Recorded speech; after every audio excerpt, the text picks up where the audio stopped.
Le caucus des députés nationaux de la province du Lualaba a échangé avec le président de l'Assemblée nationale Vital Kamerhe le mercredi 21 mai 2025 autour des difficultés et de la souffrance qu'endurent les fils et filles de cette province, pourtant charnière dans l'exploitation minière du pays. Les élus nationaux du Lualaba ont relevé plusieurs points d'incohérence par rapport à ce qui doit revenir de droit à la province du Lualaba pour compenser la destruction environnementale découlant de l'exploitation minière dans cette province.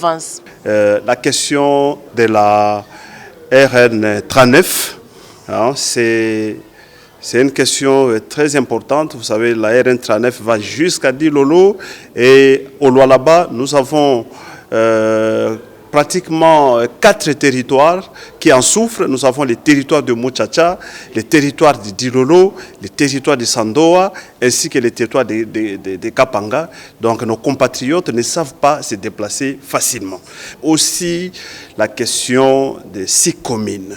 Vous savez que 6 communes, c'est une très grande entreprise, mais c'est inacceptable que nous, en tant que Lualaba, c'est la province qui produit, que la province ne puisse bénéficier de rien en termes d'infrastructures et que cet argent puisse servir ailleurs. Donc ça, c'est injuste. Nous réclamons justice. Un danger de plus qui guette les Lualabais et les tracasseries et l'insécurité montante causée par les militaires affectés à la protection des sites miniers, ainsi que le bras de fer entre les exploitants industriels et les exploitants artisanaux. Très attentif à ces cris d'alarme des élus du Lualaba, le président de l'Assemblée nationale, Vital Kamerhe, a adhéré à leurs revendications.